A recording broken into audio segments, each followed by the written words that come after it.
A long time ago, during the pre-internet era, I worked in a local pizza place. I was only 17 at the time. It was a nice operation. The staff and management got along well. Try saying that with a straight face nowadays. One of our servers was a lovely young woman, we'll call her Brittany, who was very much a free spirit. She didn't own a car and would walk to work and would get rides home from other coworkers after her shift ended. She usually worked the late shift and closed up at around 10, usually leaving at about 11 after cleanup. I often gave her a ride home on the nights I didn't bike to work. She would sometimes even hitchhike home if no one could drive her.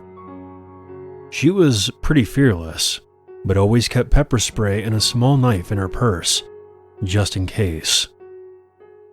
On one busy Friday night, we finished the post-shift cleanup at around midnight.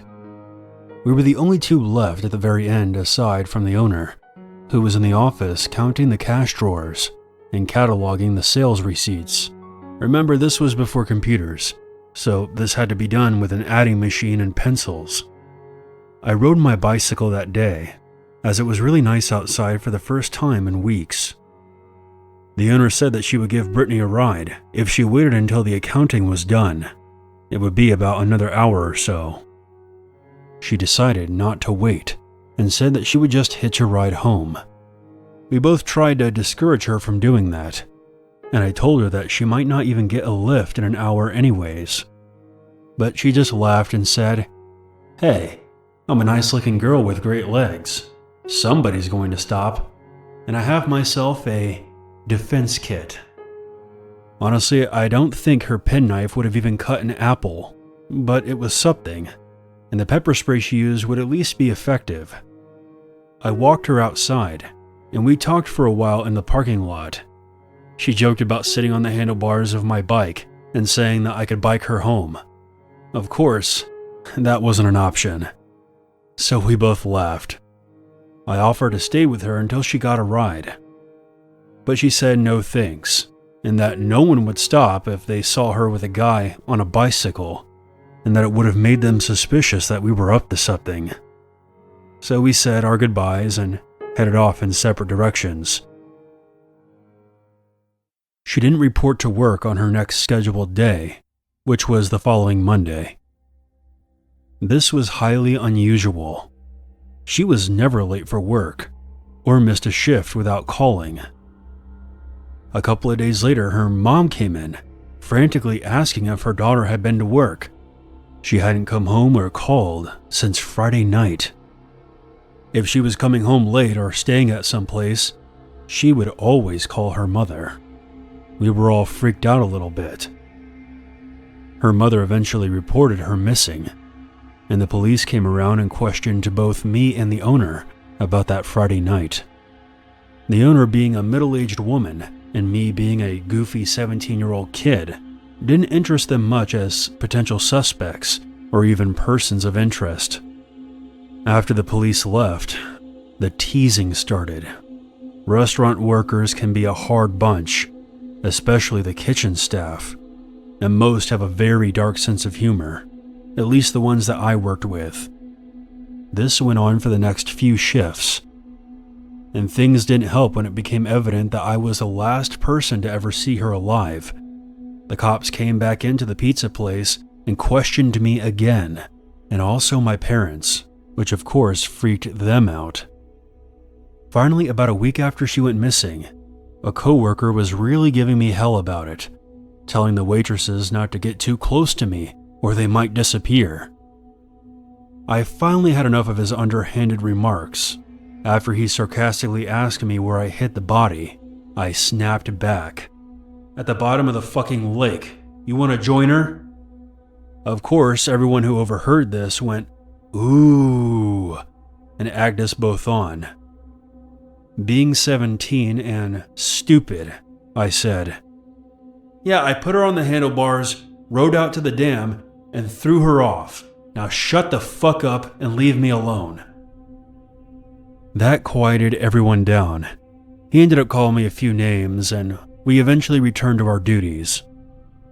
Well, Brittany's body turned up in the reservoir. She had been sexually assaulted and stabbed to death.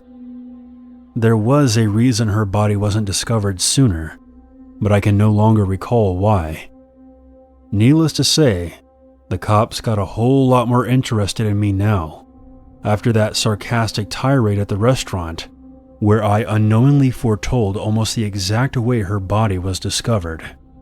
They had my parents bring me into the station, and I was questioned again, without an attorney present. Back then, unless an arrest was imminent, a juvenile could be questioned without one as long as a parent was there. As the dam was a good 20-mile drive from the restaurant, I was eliminated as a suspect. They made an arrest a short time after that. It was a man they had suspected in a similar incident the previous year. He confessed to both murders in exchange for a life sentence. Obviously, there was no connection between me and him, but I still felt awful. When I went to Brittany's memorial, I just sat in the back quietly. By that point, word had gotten around about my morbid joke that turned out to be true. I didn't attend the burial service. I didn't want to upset her family. A few years later, I got work at a gas station and had the misfortune of selling an arsonist the fuel he used to set his own house on fire. But that's a story for another time.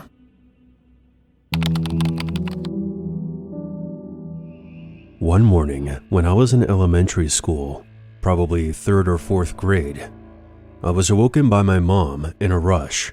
She had overslept.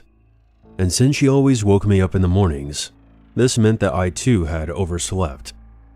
And now there was no way I would be ready in time to catch the bus. My school started at 8 a.m., and the bus pickup time was around 7 o'clock.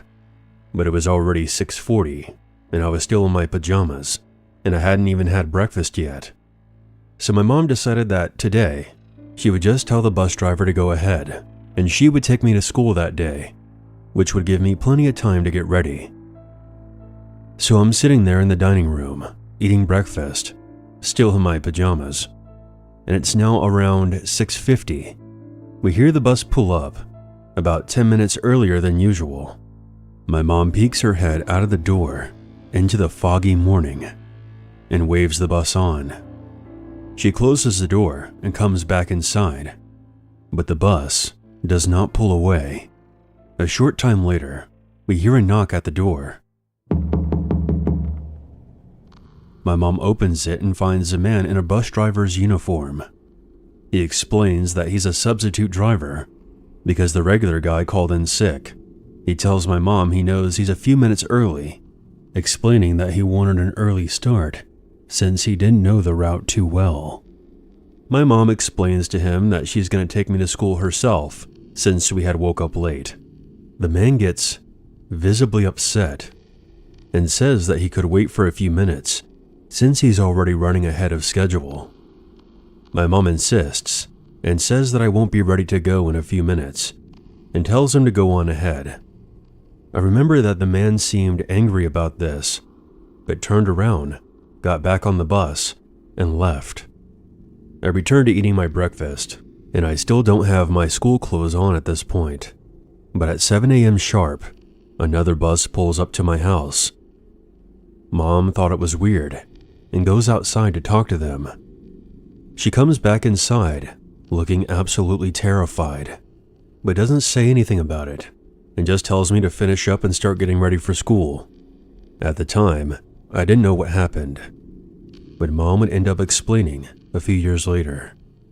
When she went to the second bus, she found that it was being driven by the regular bus driver, and it was full of the other kids that are usually on my route. The other bus was empty, by the way. My mom asked the driver about the substitute and about him calling in sick. "I never called in sick. There's no substitute driver on my route," he said. The driver immediately called dispatch in a panic and told my mom to go back inside and call the police to report this incident, which she did without me knowing. There was absolutely no one covering for my bus driver that day, Whoever it was most likely a kidnapper who had targeted me. I never heard anything about it again, or even if someone else had been abducted by this mysterious fake bus driver. But chances are, if my mother hadn't overslept that day, I would have never made it to school or back home.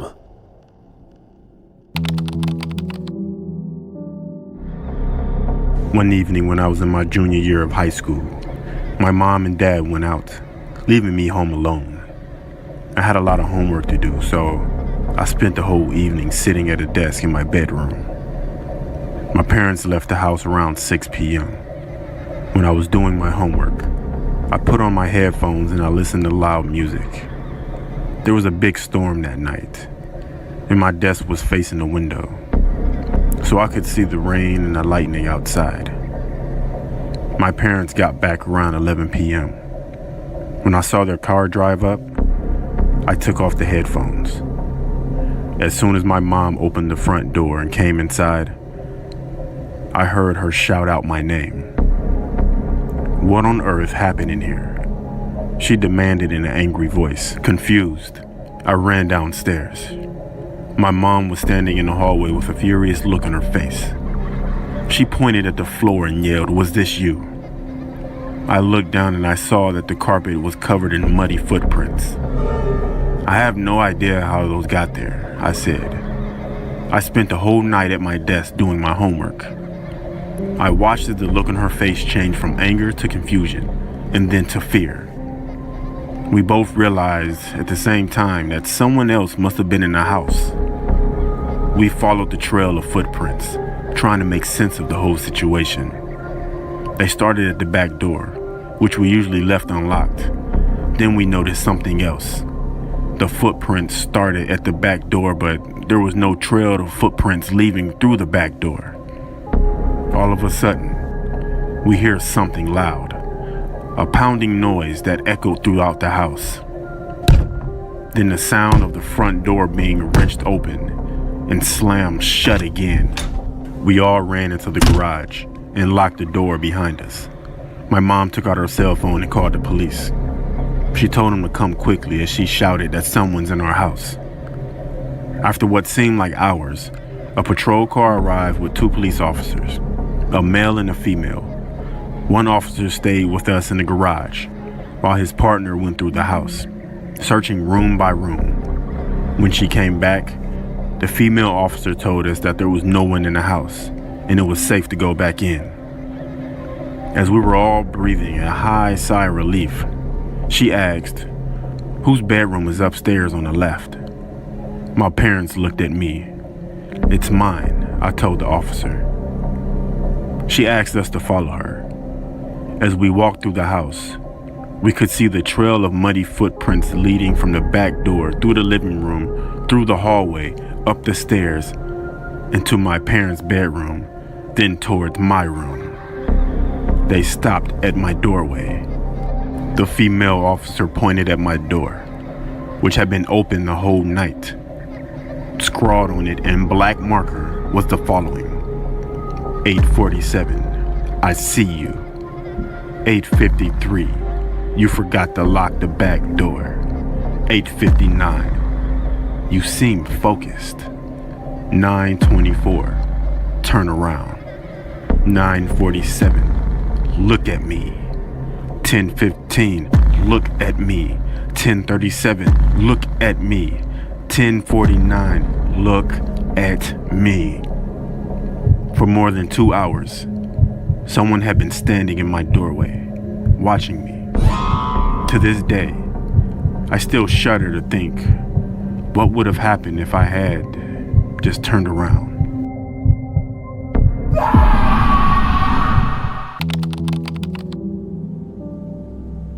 This happened to me about 5 years ago, and even now, I get chills just thinking about it. I was renting a small house in a quiet neighborhood at the time. It wasn't anything fancy, but it was cozy, affordable, and had a lot of character. The only thing I didn't love was the crawl space under the house.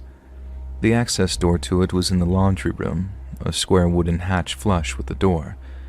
It was locked from the outside, and I had never had any reason to open it, and I figured it was just pipes, cobwebs, and the usual creepy crawlspace stuff. One evening, I came home late from work, and it had been a stressful day, and all I wanted was to shower and collapse into bed. As I stepped inside, I noticed something strange. My laundry room light was on. I was sure that I had turned it off that morning, but I chalked it up to being absent-minded in my rush to turn it off again. That night, I woke up at around 2 a.m. to a very faint noise, and at first I thought it was just the wind, but as I lay there, I realized that it was coming from the laundry room, a sort of soft, rhythmic thumping sound. My heart started to race, and I debated whether to get up and check it or just stay in bed and hope it stopped. Curiosity got the better of me, so I grabbed my phone for light and tiptoed to the laundry room. When I opened the door, everything was quiet. But then I saw it. The hatch to the crawl space was slightly ajar, and my stomach dropped. I distinctly remembered it being locked, and there was no way that I could have accidentally opened it. Trying to stay calm, I convinced myself that it might be an animal that had somehow gotten in. I shut the hatch tightly and placed a heavy box of detergent on top of it before going back to bed. The next day, I called the landlord to ask if there were any pest issues I should know about, and he seemed surprised and said no one had reported anything like that before. Still, he promised to send someone over to check it out. That night, I double-checked the hatch and even put a chair on top of it for good measure. I didn't hear any noises, and I started to feel a little chilly for being so freaked out. But around 3 a.m., I woke up to the sound of my bedroom door creaking open. I froze. My bedroom door doesn't creak unless you push it slowly, and I knew I had closed it before bed. I stayed as still as I could, barely breathing, as I heard soft footsteps shuffle into the room. My phone was on the nightstand just out of reach, and the footsteps stopped right next to my bed. I could feel someone's presence, their quiet breathing in the dark.